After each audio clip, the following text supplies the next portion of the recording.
Limited लेकर आपके लिए बहुत ही अच्छी अपॉर्चुनिटी फॉर द लॉयर्स। और ये अपॉर्चुनिटी आप सबके लिए बहुत ही अच्छी होने वाली है। बट उससे पहले हेलो वेलकम और स्वागत है आप सबका मेरी एक नई वीडियो में, जिसमें लेकर आया बहुत ही अच्छी अपॉर्चुनिटीज। और ये अपॉर्चुनिटी काफी अच्छी अपॉर्चुनिटी होने वाली है, परमानेंट अपॉर्चुनिटी, और इसमें काफी अच्छे नंबर ऑफ वैकेंसी निकाली गई। साथ ही साथ इसका पे स्केल भी काफी अच्छा होने वाला है। तो अगर आप एक ऐसे लॉयर हैं जो गवर्नमेंट अपॉर्चुनिटी में जाना चाहते हैं, जिसके पास बहुत ही कम लेवल ऑफ एक्सपीरियंस है, तो वो इस अपॉर्चुनिटी को बिल्कुल भर सकता है। इसके बारे में हम पूरी बात करेंगे और कैसे आप इसे अप्लाई कर सकते हैं, क्या क्या आपको रिक्वायरमेंट फुलफिल करनी होंगी, साथ ही साथ इसमें आपको कैसे आप इसके क्राइटेरिया को फुलफिल कर सकते हैं, उसके बारे में हम बात करेंगे। बट उससे पहले मैं बताना चाहूंगा एक इंपॉर्टेंट डिटेल, इससे आप हम बात करते हैं जो वैकेंसी निकलती है फॉर द लॉयर्स। और अगर आप एक लॉयर है जो गवर्नमेंट वैकेंसी में जाना चाहते हैं, तो ये चैनल आपके लिए है। साथ ही साथ इस वीडियो पे मैं लगा रहा हूँ 100 लाइक्स का गोल, तो उसे जरूर से पूरा कर दीजिएगा। साथ ही साथ आने वाले 15 डेज में ऐसी काफी सारी वीडियोस और भी आने वाली है, जो कि आपके लिए काफी अच्छी हो सकती है, क्योंकि उसमें काफी अच्छी अपॉर्चुनिटीज आएंगी, और ऐसी अपॉर्चुनिटी जो कि फ्रेशर सेंट्रिक हो। तो उसका वेट करने के लिए आपको चैनल को अभी सब्सक्राइब कर देना चाहिए और बेल आइकन जरूर प्रेस कर लीजिएगा, सो दैट आप अपडेटेड वीडियो देख सके। और अगर कोई भी लेट वीडियो देखते तो उससे कोई फायदा नहीं होगा, तो आपको अपडेटेड वीडियो देखनी चाहिए, तो उसके लिए आपको बेल आइकन को प्रेस जरूर कर लेना चाहिए, सो दैट आपको नोटिफिकेशन टाइमली बेसिस पे मिल जाए। चलिए बात करते हैं इस अपॉर्चुनिटी के बारे में, जो कि निकाली है Indian infrastructure finance corporation limited ने। और यह अपॉर्चुनिटी काफी अच्छी होने वाली है, और इसके साथ ही साथ इसका जो टाइम पीरियड है वो भी काफी ज्यादा है। तो अभी आपको कोई भी स्ट्रेस लेने की जरूरत नहीं है, आप इसे अप्लाई कर सकते हैं।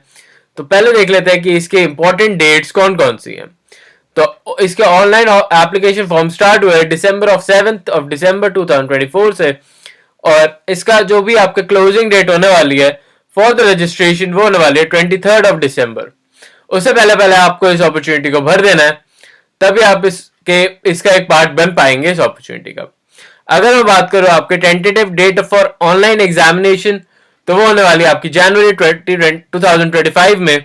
साथ ही साथ अगर आपके टेंटेटिव इंटरव्यू की जो भी डेट्स होने वाली है, वो आपकी जनवरी से फरवरी 2025 में रखी गई है, और आपका फाइनल रिजल्ट भी जनवरी से फरवरी में 2025 में आ जाएगा। तो आपको इन बातों का ध्यान जरूर रखना है कि ये होने वाले इसकी इंपॉर्टेंट डिटेल्स। साथ ही साथ इनकी ऑफिशियल वेबसाइट पर अगर आपको कोई प्रॉब्लम होती है, या फिर अगर आपको इसका फॉर्म फिल आउट करना है, तो उसका लिंक मैंने आपको डिस्क्रिप्शन में दे दिया है, जहां पे जाके आप इसका जो भी फॉर्म है उसे फिल आउट कर सकते हैं, और एप्लीकेशन फॉर्म की फीस भी पे कर सकते हैं। चलिए बात करते हैं इसकी वैकेंसी के बारे में। तो पहले आपको ये बता दूं कि इसमें टोटल वैकेंसी 40 वैकेंसी निकाली गई है, बट उसमें काफी अलग अलग डिपार्टमेंट निकाली गई है। पर उससे पहले जैसे कि आप देख सकते हैं, जनरल और अनरिजर्व कैटेगरी के लिए 17 पोस्ट, शेड्यूल कास्ट के लिए 5, एसटी कैटेगरी के लिए 2 वैकेंसीज, ओबीसी के लिए 11 और ईडब्ल्यूएस कैंडिडेट्स के लिए 5। तो ऐसे ही बन जाती है आपकी total 40 vacancies for such an opportunity.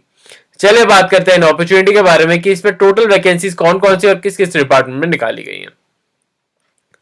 तो उससे पहले अगर हम आप बात करें एज लिमिट के बारे में, तो यहाँ पे साफ साफ लिख रखा है जो कैंडिडेट की एज है वो 21 से 30 इयर्स के बीच में होनी चाहिए ऑन 30th नवंबर से पहले पहले।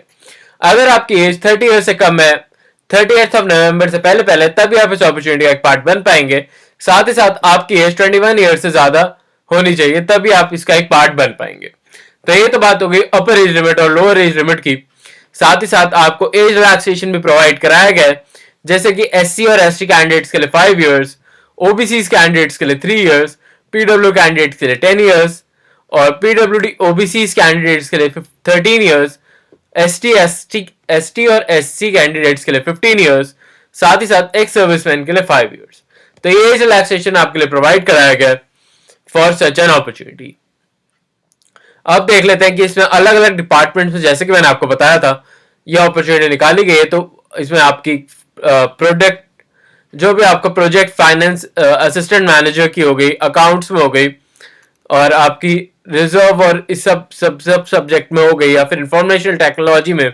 साथ ही साथ अगर हम इस यहाँ पर सिर्फ लीगल डिपार्टमेंट के बारे में बात करते हैं, तो ये लीगल की अपॉर्चुनिटी यहाँ पर दे रखी है, जिसकी 2 वैकेंसीज निकाली गई हैं। और इसमें आपकी साफ साफ लिख रखा है कि जो भी एजुकेशन क्वालिफिकेशन है उसमें जो भी कैंडिडेट है उसमें बैचलर्स की डिग्री होना जरूरी है, मतलब उसने बी एल या फिर एलएलबी की डिग्री होनी चाहिए, वेदर रिकॉग्नाइज्ड यूनिवर्सिटी।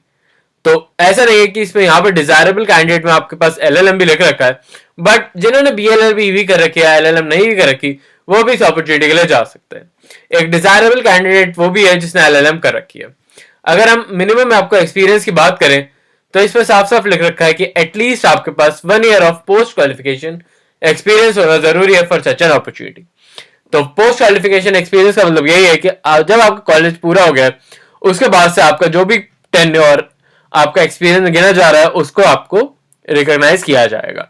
तो आपने किसी बैंक में, फाइनेंशियल इंस्टीट्यूशन में, गवर्नमेंट सेक्टर में, पीएसयू में, लॉ फर्म में, practicing as a bar council में, या फिर जुडिशियल सर्विसेज में, या किसी ऑर्गेनाइजेशन के साथ काम किया हुआ है और आपका मिनिमम 1 ईयर का एक्सपीरियंस है तो आप इसके लिए एक डिजायर कैंडिडेट बन जाते हैं।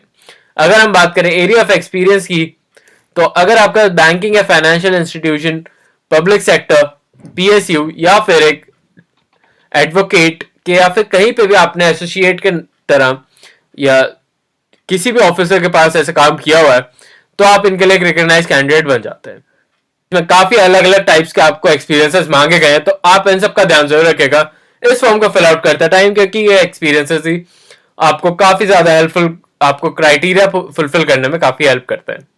अगर हम बात करें आगे चलते हो तो देखते हैं कि आगे क्या क्या चीजें और मांगी गई हैं। तो जो कि सिलेक्शन प्रोसेस है तो उसके बारे में भी बात कर लेते हैं। तो सिलेक्शन प्रोसेस आपका 2 स्टेजेस में होने वाला है। फर्स्ट होगा आपका ऑनलाइन एग्जामिनेशन जो कि 200 मार्क्स का होने वाला है। उसका भी आपको जो भी आपका सिलेबस है वो भी यहाँ पे दे रखा है तो उसके बारे में भी बात कर लेते हैं।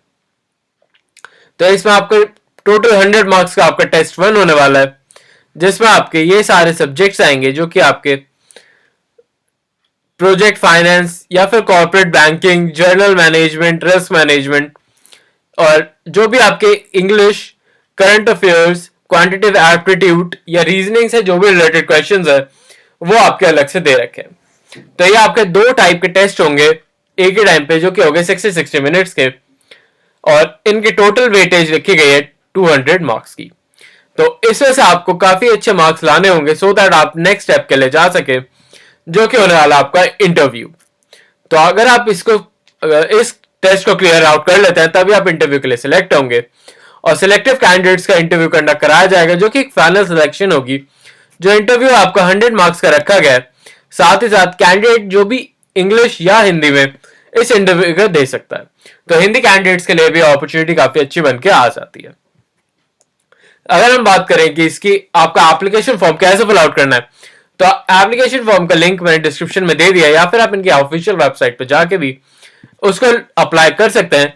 साथ ही साथ आपकी जो भी वर्किंग एज एक्सपीरियंस है, वर्किंग एक्सपीरियंस है, एजुकेशन क्वालिफिकेशन, वो सारी डिटेल्स आपको करेक्टली भर देनी है और अपना फोन नंबर, ईमेल आईडी या फिर एड्रेस, ये सारे डॉक्यूमेंट्स आपको अच्छे से ध्यान से भर देने हैं तभी आप इस अपॉर्चुनिटी का एक पार्ट बन पाएंगे।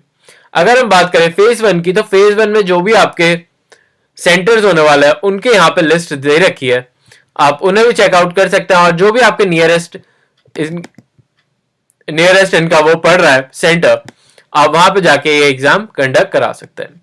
जैसे कि हो गया आपका अहमदाबाद, बेंगलोर, भोपाल, भुवनेश्वर, आपका चेन्नई, और भी काफी सारे यहाँ पे जयपुर दे रखा है, जम्मू दे रखा है, लखनऊ दे रखा है, न्यू दिल्ली दे रखा है, मुंबई दे रखा है।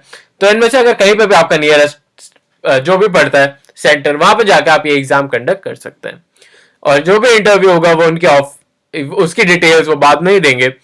तो इंटरव्यू के लिए आपको हो सकता है ट्रैवल करना पड़े।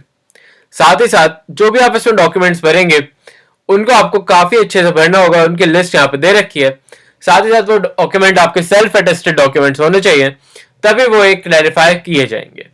साथ ही साथ अगर आप SC ST कैटेगरी से हैं तो उसके डॉक्यूमेंट्स भी आपको ध्यान से लगाने होंगे। साथ ही साथ इसमें ये साफ साफ दे रखे कि उसको सेल्फ अटेस्ट करना काफी ज्यादा जरूरी हो जाता है और आप जो भी डॉक्यूमेंट्स लगाएंगे वो इंटरव्यू के टाइम पे आपके चेक किए जाएंगे।